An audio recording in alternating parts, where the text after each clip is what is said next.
it's created an impact that we still feel today. Yeah, Like, exactly. Like, there's a reason why. I want to ask you this. What do you think about that Biden student loan stuff? So I think we're man, gonna disagree here. We might disagree. let's What do you see. think? What do you think? What do you think? I don't know. So in theory, it's a good idea In because like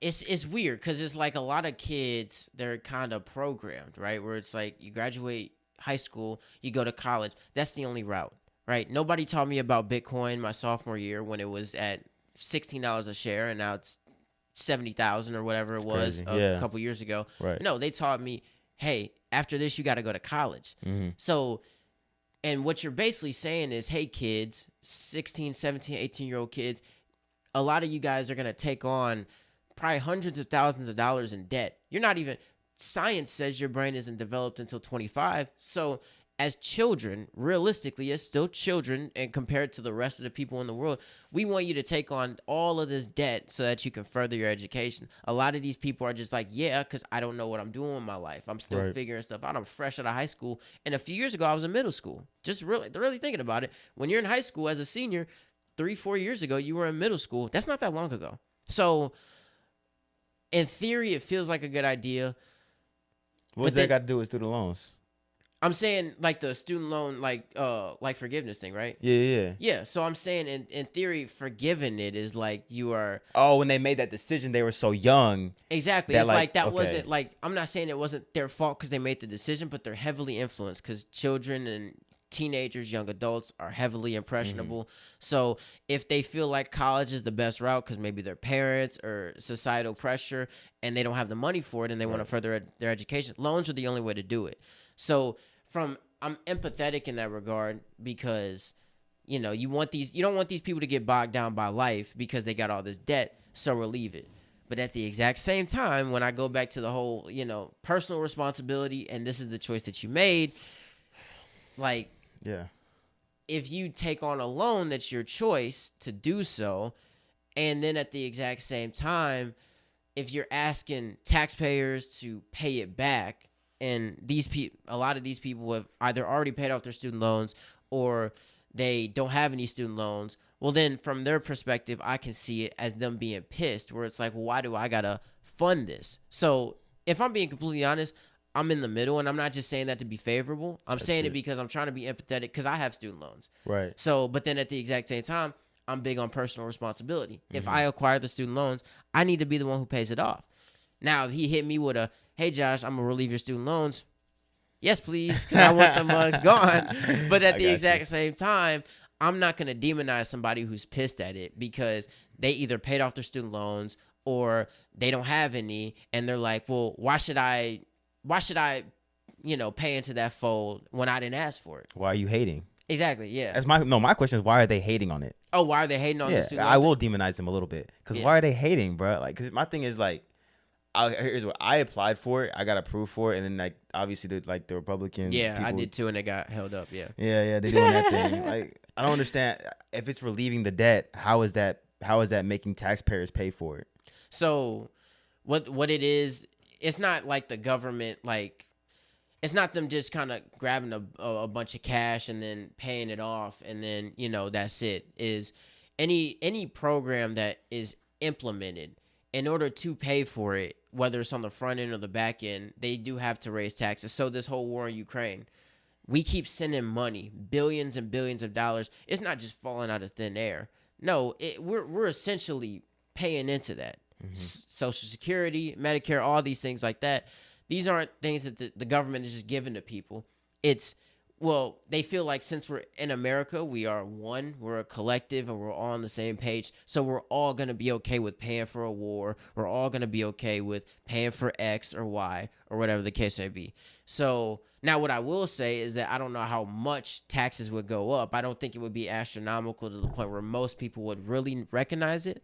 But at the exact same time, it is still something that impacts them nonetheless. Now, like I said, for me, I think that there's too much negativity in the world. So I think that I'm trying to be empathetic in the sense that, like all the stuff that we pay for, some people, it's nothing wrong with biting the bullet to try to kind of alleviate this group of people of all this debt so that they can really focus on what it is that they want to excel at, because that makes for a better country. If more people are doing what it is that they want to do and they're doing it well, that's fantastic, because a lot of people will benefit from it. But if all these kids are racking up debt and they're bogged down by life, and then, you know, like, that's just their life now, is paying it off for the, I mean, who are they really benefiting in terms of society as a whole? They're just like the next person who did the exact same thing. Right. So I signed up for it.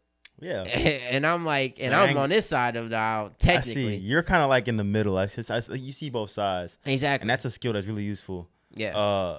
I think my main reason for being for it is that I think that it'll benefit the society and economic stability of the United States as a whole. Because if you do that, right, so say for instance you're paying student loans, you know, first of all, student school at higher education, college is more expensive than it's ever been before. Man, I don't gotta tell you that. You know what I'm saying? You ain't never lied, bro. So we're paying more than the people that have already paid their loans off previously did. So we're taking out more loans than they did. And it's only forgiven like 20,000. It's not like it's 100,000 per person. Yeah, exactly. You know what I mean? So if anything, it kind of balances out to what they had to pay for. It's kind of my mindset. Second point I'll make is that if you want the economy to keep doing good, because you hear all these talks about a recession looming and, you know, things are going on, blah, blah, blah. I think we're in an okay spot right now. Yeah. Those banks collapsing isn't a good thing, but we can get that, whatever. But the point I'm trying to make is that if people have more money in their pockets, they're going to spend more money. And that's going to keep the economy going and keep people afloat, keep small businesses going, keep big businesses going, keep hiring people, things like that. Putting more money in the average American's pocket is never a bad idea in my mind. Yeah. You know? It's actually a good way to look at it. I think that maybe people are thinking about it in the short term, where it's like right now, maybe I got to pay a little bit more in taxes to, you know, pay into this program. But in the long run, which that's kind of how I try to live my life, is to kind of forego temporary, you know, and instant gratification, you know, to benefit me in the long run, because that's usually how it works out. Where if you practice either self-control or discipline, or you kind of look at the long game, that's typically a better idea. So that's a better way to look at it, but I feel like people are just so emotional when it comes to politics that's not the vision that they see, where it's just like, right now I got to pay more in taxes and I don't want to do that. So like I said, I understand that too. Exactly, and that's the thing. Especially if you never went to college or you already paid off your debt. Exactly, you feel like, why should I do it? But then at the same time, is like, a reason why we have so many problems is because everybody's so negative. If we all helped each other out, I mean, you know how freaking amazing that would be. Now, they don't want it, but we can all want it. So if we help each other out, where's the harm in that? Because in the long run, the vast majority of people will be doing fairly well for themselves. And as you said, that's great, right? Most people don't want to hold on to their money. They want to spend it. Yes. Right? They want to buy all the cool stuff and whatnot. But you got to have money in order to do that. And if you're getting paid, people think that doctors and lawyers get paid so much. Yeah, they get paid so much, but they also had $1 billion in student loan debt. So you getting paid $150,000 a year. Well, a lot of that is going to paying off the money that you borrowed to get the money that you're making now. Exactly. So you can't really enjoy it for real. So I'm like, especially if you want the new car, you want the new apartment, you want to live that lifestyle that a doctor should live. It's going to cost you that. Exactly. It's like, there's a lot of people that like are rich like that live paycheck to paycheck. Yeah. Still. Because they're trying to maintain this like perception of who they are. Yeah. So I'm like, but I don't like when people that pay off their student loans try and say that, oh, I paid mine off, so you should too. Like, I hate when they say that, bro. Could you imagine, like, you know, when celebrities go into like a restaurant and pay for everybody's meal? Imagine somebody come back from the day before saying, "Hey, where you pay for my meal? He ain't pay for my meal. Don't pay for theirs." Like, man, why are you hating right now, bro? That's what I'm saying. Yeah. So I'm like, it's just people need. I guess I think people need to be more empathetic, and that's not popular because of politics and everybody's so tribal, and it's like, well, this is the side that I'm on and we want it this way. But I feel like empathy is like, it goes across the spectrum where both sides or all sides can practice it, because looking at someone else's situation and seeing it from their perspective, or at least trying to, you kind of do some self-reflection and realize that there's some stuff that you can help them on. There's some stuff that you could bite the bullet on, and it's not going to hurt you as much. But I mean, it's difficult to do that when you got all this BS in the way. Like amongst this issue, there's a million more that people disagree on. And that is what takes precedent, is that when we're looking at student loan debt, it's not like, hey, how can we help the next generation, kind of come up to ensure that they're not just kind of repeating a cycle that's very detrimental to the country as a whole. It is, oh, well, I paid off mine, so, what the hell are you making me go into this for? Or, Right. well, I have all this student loan debt, and you guys should just pay it off because I don't really want to do it. It's like everyone on the extreme is trying to make their point be like the one that is valid, when the valid ones, in my opinion, are the ones that are in the middle. Mm-hmm. It's yes, like, yeah, definitely. yeah, That's the problem with why things are so polarized, is because the extremes, those Yeah. minorities, are so loud. They're screaming, top of their lungs. boy, they That's- are. And you're in Yeah. the middle, you're just like, well, I mean, I can see both sides, but y'all both kind of taking it too far. Let me just be quiet because I don't want to get in this mess. Exactly. It's like it is. It's just, yeah, exactly. It's messy, and I feel like a lot of people in the middle as well. They don't want to be identified as something because, like for me, like I said, I feel like I'm in the middle, but I'll lean right. Right. But if I say something that a Republican would say, or if I echo something, or if I agree with something, all right, now I'm an extremist, Yeah. or I'm a radical rightist, or I'm a rightist, not even a word, leftist, I think is the right word. rightist. I'm a Right radical wing, whatever. right wing, or I'm like all these things, and I'm like that's crazy to me because you don't know me, so you don't. Yeah, now there are radical people on both sides, but a lot of people in the middle.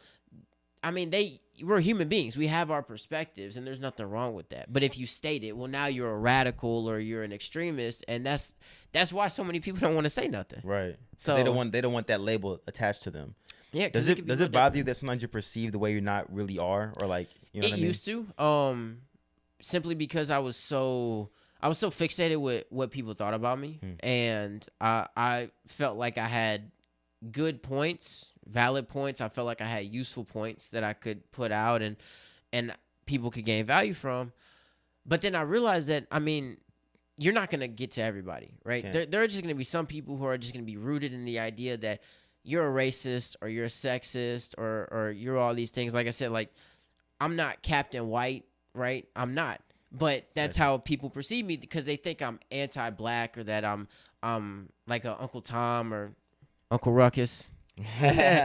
So I'm like, You're nothing like that, bro. You're yeah, nothing like that. and I feel like I'm not, but then at the same time I'm like, I can't convince everybody, but what I have confidence in is that the vast majority of people will understand it. And that don't mean you got to agree with me. We can disagree on issues, but in terms of people asserting my character or the way I am as maybe a racist or anti-black or sexist or whatever based on the Right. topic that I'm talking about, it used to bother me, but then at the exact same time, I'm like, I'm so confident in who I am and the where I'm coming from, Right. that, I mean, why am I gonna lose sleep over 5% of people who think this, while 95% of people either agree with it or they disagree with it, but they're civil about it. And they understand where you're coming from. Exactly. Yeah. So I'm like, I think it used people to, are, but- and that's interesting. I was kind of always curious about that, especially when you showed me that video, like saying like when people like in the comment section, it's so half and half, right? Exactly. Yeah. And I think that people are really sensitive, not to like what is being said, the topic, but like the delivery. Uh-huh. You Yeah, know, that's and a if good you point. even echo, like you said, you even echo something like a